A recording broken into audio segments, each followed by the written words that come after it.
My son's faint whisper cut through the phone. Dad, he hurt me again. He told me you're a soldier 1,000 miles away and helpless. Then a rough hand grabbed the receiver. You heard the boy, a man sneered. My brothers run this town. I went straight to my CO telling him everything. He met my gaze. Take the whole damn team, he said. You're on emergency leave. We delivered a living hell. This story is about to get intense, so buckle up. My son called me, his voice a terrified whisper, and in that instant my world shattered. He told me he was being hurt, and the man who was supposed to protect him just laughed, sneering that his soldier father was 1,000 miles away and couldn't do a thing. That's when I knew. Everything was about to change. You see, for 12 years I'd been Sergeant Scott Kane, a ranger. I'd seen things, done things, learned to read men not by their words, but by the tremble in their hands, the deadness in their eyes when bullets cracked overhead in Kandahar. They called me ice because nothing rattled me. Firefights, IEDs, night raids in hostile territory. I moved through it all with a calm that bordered on obsession. I grew up on a ranch in rural Montana, my dad teaching me a man's word was his bond. When he broke his back, I ran that ranch alone at 17, 16-hour days under a merciless sun. That's when I learned I could endure anything. The Army refined me like steel in a forge, transforming a cocky kid into a team leader. Then came Tammy. Beautiful, with dark eyes that seemed to see right through my armor. For the first time in years, I felt something besides the mission. We married fast 4 months later, and our son Tommy was born 10 months after that. I tried to balance it all, the deployments, the family, but it was impossible. Tammy grew tired of being a military wife, tired of the empty side of the bed, tired of raising Tommy alone while I was a world away. The divorce papers hit me in Syria. She kept it civil, clean joint custody. But my custody was theoretical at best. And now Tommy, my boy, was 7, and I hadn't seen him in 8 months. Video calls, carefully wrapped gifts, promises I'd be home soon. It was never enough. I was in an ops tent at Forward Operating Base Raven, scanning intel with Felix Galloway and Bernie Graham, my squadmates, when my personal satellite phone rang. My stomach tightened. Personal calls out here? They only meant one thing. Emergency. I answered. Dad. Tommy's voice, barely a whisper, was tight with a fear I knew all too well from battlefields, but never from my son. My entire body went rigid. Tommy, what's wrong, buddy? Dad, Mom's new man hurt me again. The words came in a rush, almost inaudible. He said, your soldier's 1,000 miles away and can't do a thing. White noise filled my head, a roaring like an avalanche. My hand clenched around the phone until my knuckles went bone white. Tommy, where? Then the phone rustled. A man's voice, thick with arrogance, cut in. You heard the boy. My brothers run this town. You come home, soldier boy, you're gonna find out what happens to heroes who stick their nose where it don't belong. The line went dead. My son. My boy. Hurt. And I was stuck half a world away. Chapter 2. The gathering storm. I don't remember crossing the compound. 1 minute I was holding a dead phone. The next I was standing in front of Captain Reginald Valencia's desk.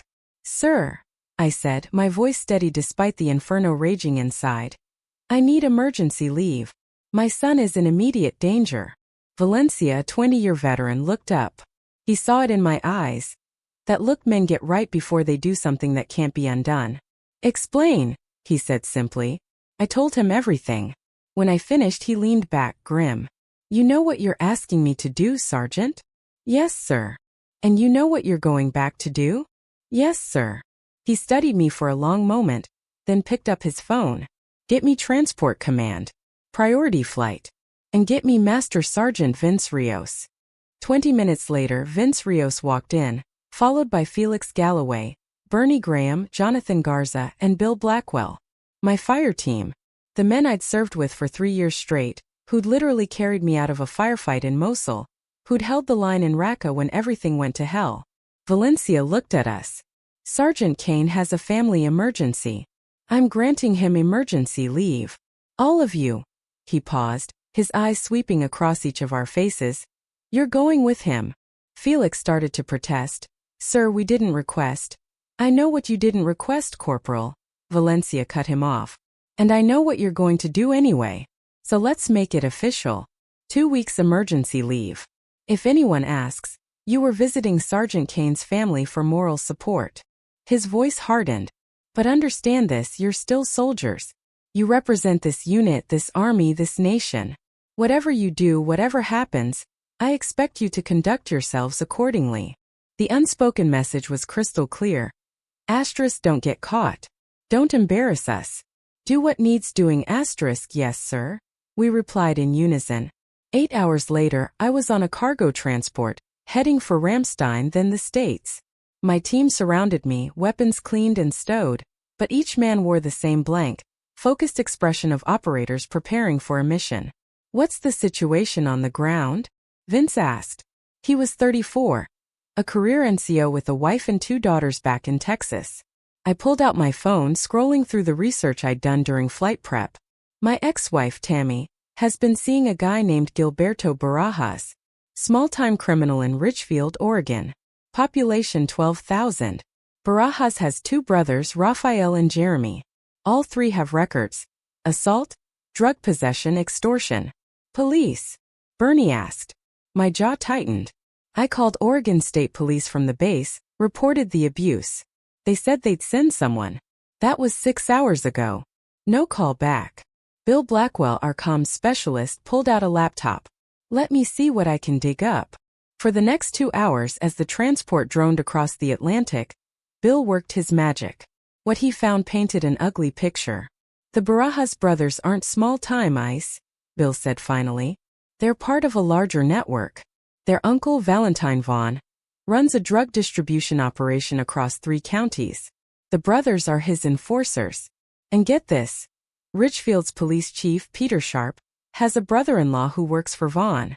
The whole department's compromised. How compromised? I asked. 3 complaints filed against the Barajas brothers in the last 2 years. Assault, domestic violence, intimidation. All of them disappeared from the system. No follow-up, no charges. The ice in my chest spread, numbing everything except the mission. This wasn't just about getting Tommy safe. This was about ripping out a cancer that had taken root, an entire network that thought it was untouchable. All right, I said quietly, looking at my team. Then we do this the hard way. Chapter 3. Reconnaissance. We landed at Portland International at 0600. I'd called ahead to Horace Pierce, an old Army buddy who'd left the service and opened a security consulting firm in nearby Vancouver, Washington. Horace met us with 2 SUVs. No questions asked. Good to see you, Ice, he said, gripping my hand. Heard you needed some support. Always do, I replied. What do you know about Richfield? Small town, big problems, Horace said. The Vaughn operation is the worst-kept secret in the county. They move meth and heroin up from California, distributed through the I-5 corridor. Everyone knows. Nobody does anything. We drove to Richfield in convoy, rolling into town just after sunrise. I directed them past the small downtown, to the modest working-class neighborhood where Tammy lived. Her house was a small blue Rambler at the end of a cul-de-sac. My throat tightened when I saw Tommy's bike lying in the front yard, one wheel slowly spinning in the morning breeze. Eyes open, Vince murmured.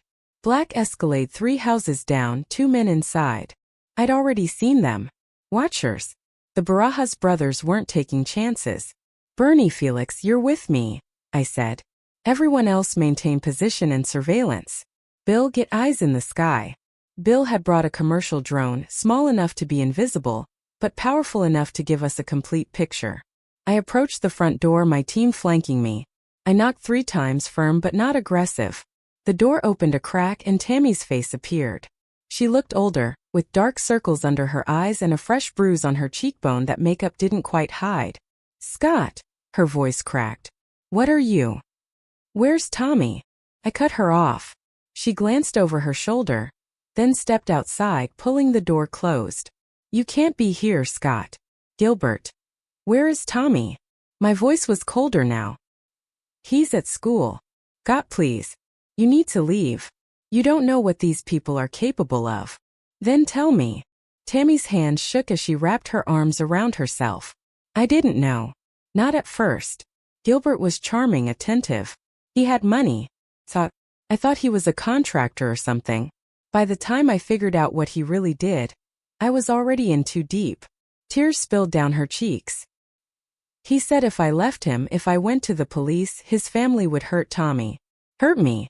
I saw what they did to a woman who testified against Raphael. She disappeared. Scott, they found her car in a ravine 2 months later. But they never found her. How long has he been hurting Tommy?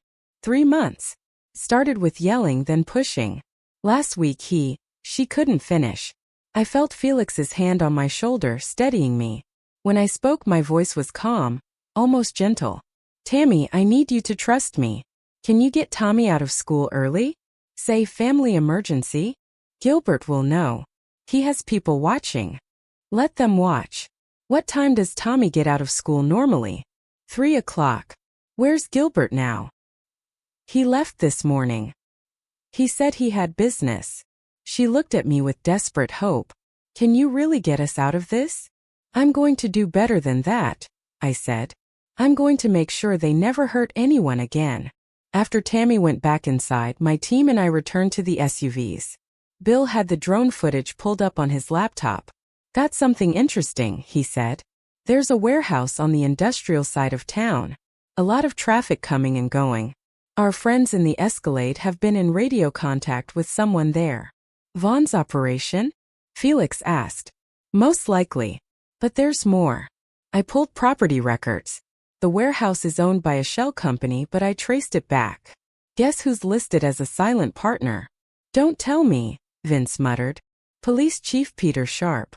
Not directly. It's buried under his wife's maiden name and 3 other LLCs. But it's there. I nodded slowly. So, we're dealing with a criminal enterprise with police protection. They think they're bulletproof. What's the play, Ice? Bernie asked. I looked at my team, these men who'd followed me into hell more times than I could count. We go to Tommy's school. Secure him first. Then we start taking apart their operation piece by piece. But we do it smart. We document everything, build a case that can't be ignored. And when they come for us, and they will, we make sure we're ready. And if they don't give us a choice? Vince asked quietly. My eyes were cold as winter in Montana. Then we handle it the way we handled Mosul. Chapter 4. The first move, Richfield Elementary, was a sprawling brick building. I walked into the main office at 2 p.m. Alone and in civilian clothes, jeans, a flannel shirt, a baseball cap. Just another parent. Can I help you? The secretary, a pleasant woman in her 50s, asked. I'm Scott Kane, Tommy Kane's father. I'm here to pick him up early. Family emergency. Her fingers flew across her keyboard. I'll need an ID. And I need to verify you're on the approved pickup list. I handed over my driver's license. She studied it, then her screen, and frowned. I'm sorry, Mr. Kane, but you're not on the list. Only his mother and... She paused uncomfortably. And Mr. Barajas are authorized. I'm his father. I have joint custody. Understand, sir, but we need to follow protocol. If you can have Tommy's mother call us and add you to the list. I leaned forward slightly, my voice low but urgent. Ma'am, my son called me yesterday and told me he's being hurt. I flew halfway around the world to protect him. Now you can call the police if you want. I'd actually appreciate that. But I am not leaving without my son. The secretary's face went pale. She'd seen the bruises on Tommy Kane herself. She'd reported them to Child Protective Services 2 weeks ago. Nothing had happened. She'd been told the case was under review. Let me get the principal, she said quietly. Principal Joan Andrews was a no-nonsense woman in her 60s. She'd been in education for 40 years. She listened to my story, saw the military ID that confirmed who I claimed to be, and made a decision. I'll release Tommy to you, she said. But I'm also calling CPS and the Oregon State Police. This situation needs to be investigated properly. I'd expect nothing less, I said. Thank you. 20 minutes later, Tommy Kane walked out of his classroom, saw me standing in the hallway, and broke into a run. I caught him, held him tight, felt the boy's small body shaking. You came, Tommy whispered. Always, buddy. Always. As we walked to the SUV where Felix waited, I examined my son. Tommy had a fading bruise on his arm, another on his ribs, visible when his shirt rode up. Rage burned in my chest, but I kept my voice calm. You're safe now, I told Tommy. Nobody's going to hurt you again. We drove to a motel on the outskirts of town, a place Bill had scouted. The team had taken 4 adjoining rooms, turning them into a makeshift ops center. Horace had brought additional supplies. Surveillance equipment, secure comms gear, enough to sustain us for 2 weeks. Tommy sat on one of the beds, eating pizza, while Vince showed him pictures of his own daughters. I stepped outside with Bill and Bernie. Police chief just got a call from the school, Bill said, monitoring the scanner.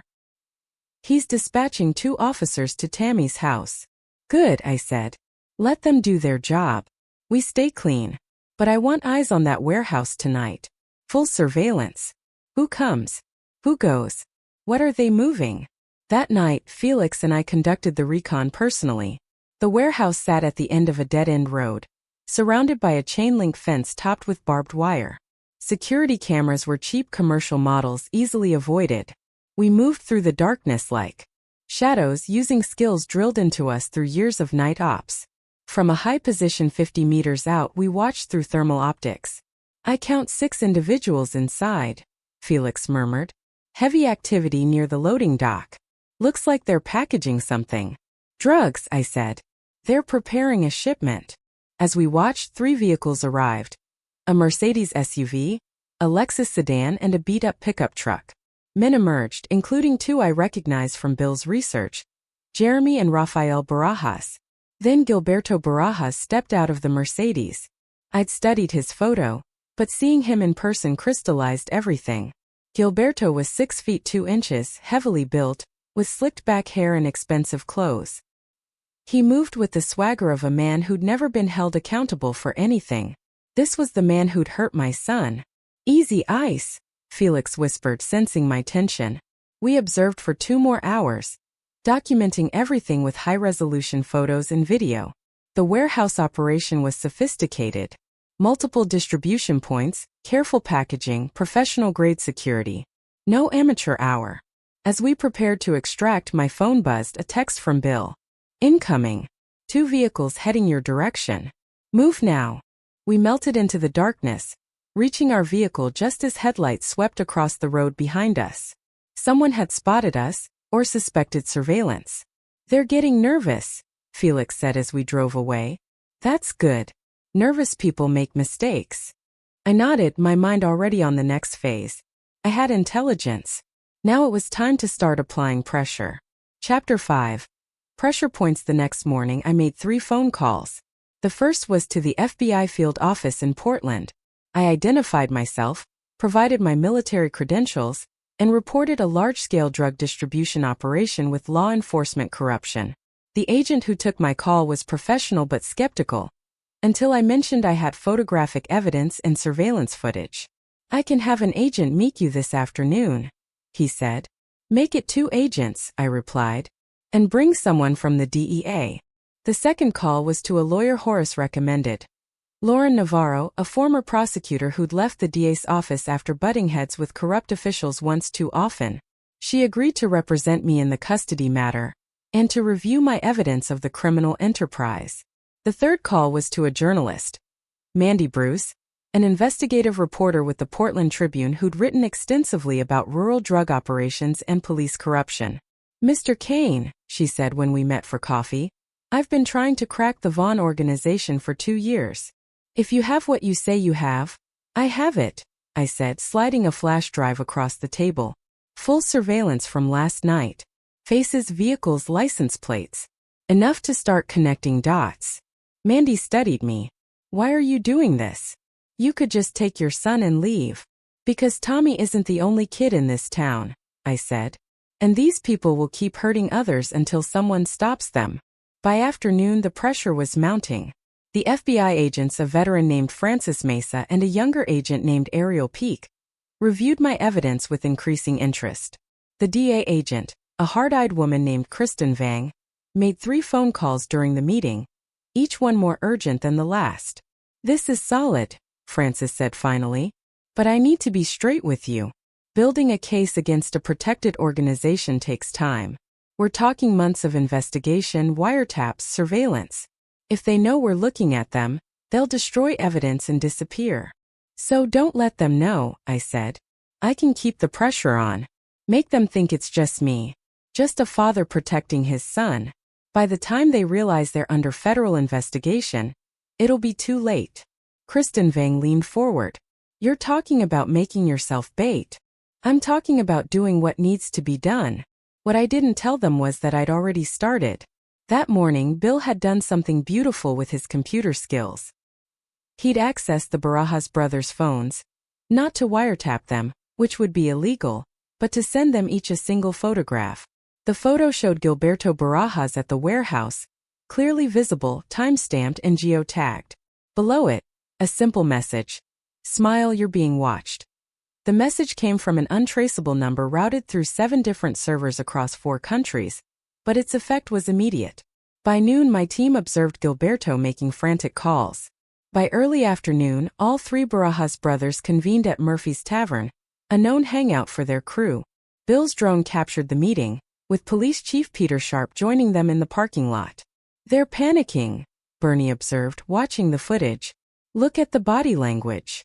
Good, I said. Panic makes people dangerous, but it also makes them sloppy. That evening, I took Tommy to dinner at a family restaurant in downtown Richfield. It was a calculated move. Public, visible, normal. I wanted the Barajas brothers to see that I wasn't hiding.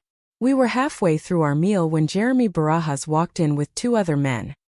He saw me immediately, his face darkening. For a long moment our eyes locked. Then Jeremy smiled a cold, predatory expression and walked over. Scott Kane, he said, his voice carrying false friendliness. The famous war hero. My brother told me you were in town. I stood slowly, positioning myself between Jeremy and Tommy. And you must be one of the cowards who threatens children. Jeremy's smile didn't waver, but something dangerous flickered in his eyes. Careful, soldier boy. You might be tough overseas, but you're in our world now. Your world, I said quietly, is about to get a lot smaller. The 2 men with Jeremy shifted, hands moving toward their waistbands. Is there a problem here? The restaurant owner, an older man named Stevie Shields, emerged from the kitchen. He held a baseball bat and a phone. Because I've already called the police, and I'm recording everything. Jeremy glanced at the phone, then back at me. No problem. Just saying hello to an old friend. He leaned closer, his voice dropping. My uncle wants to meet you. Valentine Vaughn. Tomorrow night, 8 p.m. Murphy's Tavern. Come alone. I'll be there, I said. After Jeremy left, Stevie apologized profusely. I thanked him, paid for the meal, and took Tommy back to the motel. Dad? Tommy asked as we drove. Are you going to be okay? I looked at my son in the rearview mirror. I promise you, buddy. This is all going to be over soon. That night, the team gathered for a tactical briefing. They're inviting you into a trap, Vince said. Murphy's is their territory. They'll have every advantage. I know, I said. Which is why we're going to flip the script. Bill, can you get eyes and ears inside Murphy's? Already working on it. The place has Wi-Fi, which means I can access their security cameras. I can also place some wireless microphones. Plant them during the lunch rush. Nobody will notice. Good. Felix, Bernie, I want you outside with Overwatch positions. Jonathan, you're my backup. You'll be inside, playing the drunk regular. Vince, you coordinate with our FBI friends. If this goes sideways, I want federal agents on standby. And if Vaughn wants to talk business? Horace asked. I smiled, but there was no warmth in it. Then we'll talk. And I'll make sure every word is recorded and admissible in court. Chapter 6. The meeting. Murphy's Tavern smelled like stale beer and cigarette smoke that had soaked into the wood for decades. I walked in at precisely 8 p.m., wearing jeans, a black t-shirt, and a leather jacket. I knew I was being scanned for weapons. Valentine Vaughn wouldn't risk a meeting without security, so I'd left my sidearm in the SUV. I didn't need it. This wasn't that kind of meeting. Valentine Vaughn sat in a booth at the back, surrounded by 4 men. He was in his 50s, lean and sharp-featured, with silver hair and cold eyes. He wore an expensive suit that looked out of place in the dive bar. Sergeant Kane, Vaughn said, gesturing to the seat across from him. Thank you for coming. I slid into the booth. Jonathan Garza sat 3 tables away, hunched over a beer. The perfect picture of a lonely drunk. I could feel, rather than see, Felix and Bernie in their positions outside, rifles ready. Let's skip the pleasantries, I said. You wanted to meet. Here I am. Vaughn smiled. I appreciate that. I'll be direct, too. You're causing problems for my organization. The school incident, the surveillance, the federal agents asking questions. This needs to stop. Your nephew hurt my son. That needs to stop. Gilberto has a temper. He'll be dealt with. Not good enough. Vaughn's smile faded. You don't seem to understand your situation, Sergeant. I run 3 counties. I have police, judges, lawyers on my payroll. You're one man with a grudge. How do you think this ends? I leaned forward. It ends with you in a federal prison. See, while you've been building your little empire, I've been building a case. The FBI has my evidence. The DEA is watching your warehouse. And in about. I checked my watch. 10 minutes, a story is going to drop in the Portland Tribune detailing your entire operation, with photos. Vaughn's face went still. You're bluffing. Am I? Check your phone. Vaughn pulled out his phone, his fingers moving rapidly. His face went pale. Mandy Bruce's story had just gone live online, complete with photographs and a detailed breakdown of the Vaughn organization structure. You made a mistake, I said quietly. You thought you were untouchable.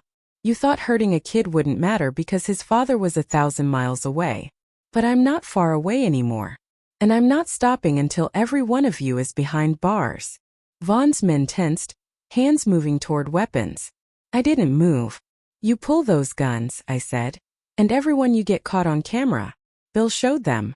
On every screen in the bar, the TV above the counter, the old-school arcade machine in the corner, even the jukebox display, the same image appeared.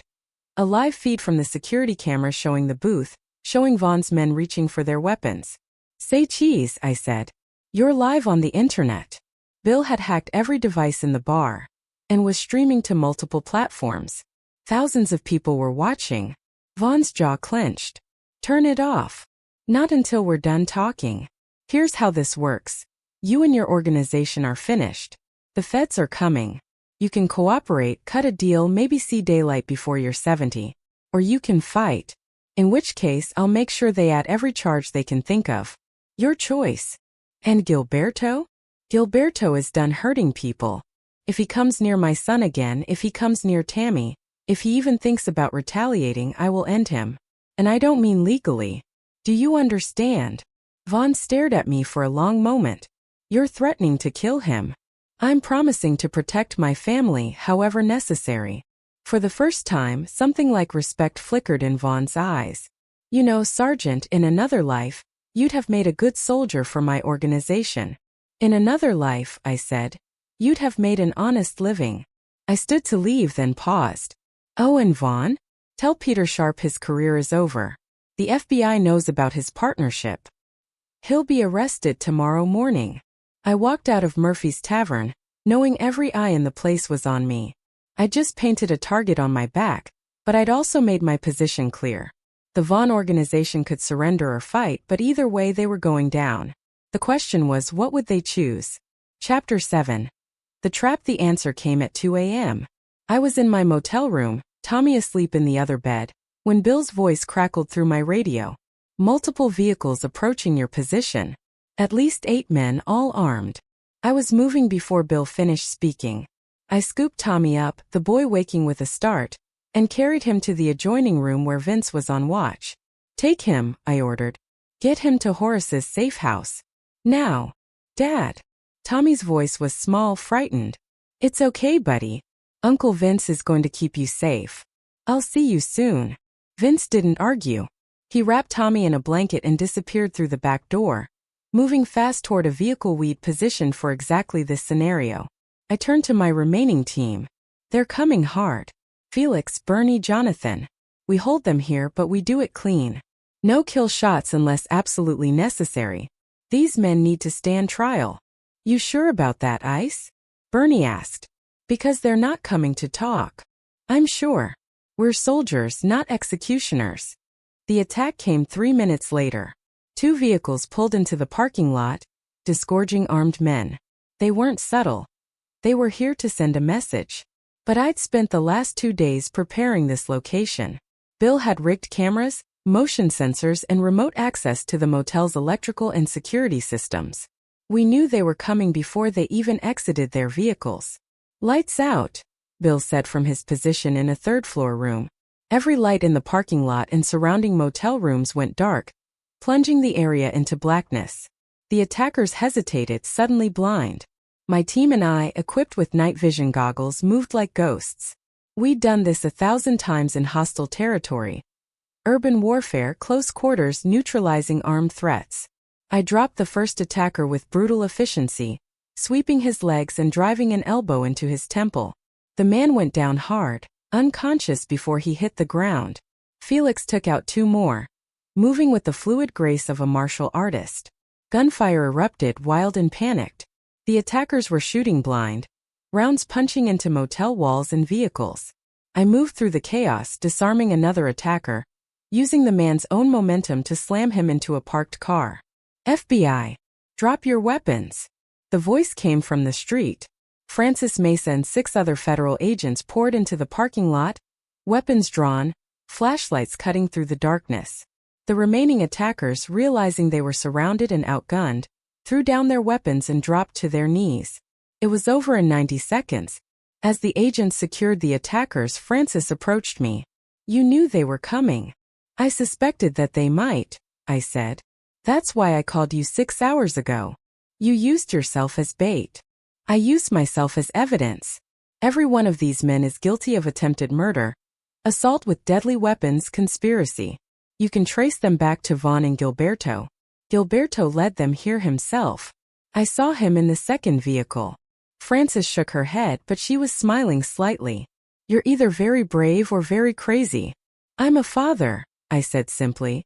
The next morning, the arrests began. The FBI, working with Oregon State Police and DEA, executed search warrants across 3 counties.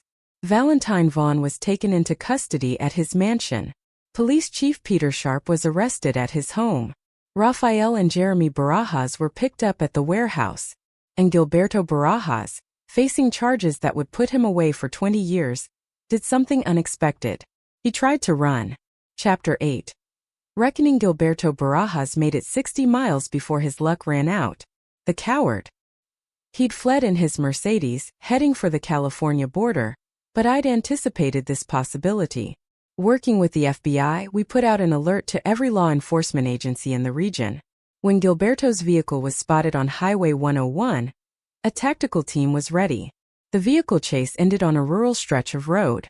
Gilberto tried to make a stand, reaching for a gun, but the federal agents weren't playing games. They swarmed his vehicle, dragging him out, slamming him to the pavement. I watched it happen from the command vehicle, Francis Mesa beside me. "That's all of them," she said. "The entire organization from top to bottom." But I knew there was one more piece to handle. That afternoon, I drove back to Richfield with Vince and Felix. We went to Tammy's house where she was packing, preparing to move. "Scott," she said when she saw me. She looked like a different person. The fear was gone from her eyes, replaced by cautious hope. "I heard about the arrests. Is it really over?" "It's over," I told her. "Gilberto's in federal custody. He'll face charges for what he did to Tommy, plus attempted murder, assault on federal agents, a dozen other counts. He's not getting out." Tammy collapsed into a chair, tears streaming down her face. "I'm so sorry. I should have protected him better." "I should have. You did what you could in an impossible situation," I said gently. "That's over now. You and Tommy are safe." "What happens now?" she asked, her voice quiet. "With custody, I mean? I thought about this a lot. I'm going back to active duty. My deployment ends in 3 months, and then I'm putting in for a stateside assignment. I want to be part of Tommy's life again. Really be part of it. But that means working together. Being co-parents, not enemies." "I'd like that," Tammy said softly. We spent the next hour working out arrangements. Tammy would move to Vancouver, Washington, closer to my eventual duty station at Joint Base Lewis McChord. Tommy would have consistent time with both parents. We'd go to therapy, all 3 of us, to work through the trauma. It wasn't perfect. It wasn't a fairy tale reconciliation, but it was real. And it was right. That evening, I took Tommy to a park overlooking the Columbia River. The boy had been quiet since his rescue, processing everything the way kids do. Through play, through routine, through small questions that revealed deeper fears. "Dad," Tommy asked as we sat on a bench, watching the sun set over the water, "are the bad men really gone?" "They're gone, buddy," I told him. "They're in jail and they're going to stay there for a very long time. Because of you. And because a lot of good people work together. The FBI, the police officers who weren't corrupt, the journalists who told the truth, my team who came to help. Nobody does these things alone. But you started it." I did what any father would do. I protected my son. Tommy leaned against me, small and warm. "I knew you'd come. Even when Gilberto said you couldn't, I knew." I wrapped my arm around my son, feeling something unlock in my chest. "I will always come for you, Tommy. No matter where I am, no matter what happens. That's a promise." Chapter 9. Aftermath. 3 weeks later, I stood in federal court in Portland, watching as Valentine Vaughn, Peter Sharp, and the Barajas brothers were arraigned. The charges were extensive: drug trafficking, racketeering, corruption, assault, attempted murder. The judge denied bail for all of them. Gilberto Barajas, facing an additional charge of child abuse, would go to trial in 3 months. But the evidence against him was overwhelming. Testimony from Tommy, from Tammy, from teachers who'd seen the bruises. Combined with his other charges, he was looking at life without parole. After the arraignment, I met with Francis Mesa and Kristen Vang outside the courthouse. "We couldn't have done this without you," Francis said. "Your evidence, your testimony, it was all crucial." "I just want to make sure it sticks," I said. "That they don't find some technicality to walk." "They won't," Kristen assured me. "We got them cold. And the case has opened up 3 other investigations into rural drug operations. You've done more than save your son. You've helped clean up an entire region." That afternoon, I returned to the motel to pack. My team had already left, returning to base one by one. They'd face questions about their leave, about what they'd been doing, but Captain Valencia had been true to his word. The official record showed they were supporting a fellow soldier's family emergency. Nothing more. Horace Pierce helped me load the last of my gear. "You did good, Ice," he said. "Real good. Couldn't have done it without you. Any of you. That's what brothers do. You need anything anytime you call." My flight back to Syria left that evening. As I sat in the departure lounge, I video called Tommy. The boy was with Tammy, already settling into their new apartment in Vancouver. "When will you be back, Dad?" Tommy asked. 3 months. Then I'm home for good. We'll get you signed up for baseball. Maybe go camping. Would you like that?" "Yeah." Tommy's face lit up, the fear finally gone from his eyes. After I hung up, I leaned back in my chair, feeling the exhaustion finally catch up with me. I'd barely slept in 3 weeks, running on adrenaline and purpose. But it had been worth it. My son was safe. The men who'd hurt him were in prison. Justice, messy and imperfect as it was, had been served. My phone buzzed. A text from Vince. * safe travels, Ice. See you on the other side. * another from Felix. * drinks when you get back. You're buying. * and one from Bill. * already counting down the days until we're stateside again. Tommy's lucky to have you as a father. * I smiled, pocketed my phone and boarded my flight. 3 months later I kept my promise. I separated from the Rangers and took a training position at Fort Lewis. I bought a house 15 minutes from Tammy's apartment. Tommy's room had a view of Mount Rainier. We went camping in the Cascades. Tommy joined Little League. On weekends I coached his team. Slowly, carefully we built a new normal. Sometimes Tommy still had nightmares. Sometimes I did 2 different nightmares from different wars. But we faced them together. One evening as I tucked Tommy into bed, the boy looked up at me with serious eyes. "Dad, will you teach me to be brave like you?" "You already are brave, Tommy," I said. "You called me when you were scared. You told the truth when it mattered. That's the bravest thing anyone can do. And someday when someone needs help, you'll be the one who comes. That's what we do. We protect the people who can't protect themselves." Tommy thought about this, then nodded. Okay. I can do that. I kissed his forehead. I know you can, buddy. I know you can. As I left Tommy's room, I paused in the doorway looking back at my sleeping son. I thought about the journey that had brought us here. The desperate phone call, the flight home, the battle against corruption and violence. I thought about the team that had stood with me, the agents who believed me, the people who'd risked their own safety to do what was right. Justice isn't always clean.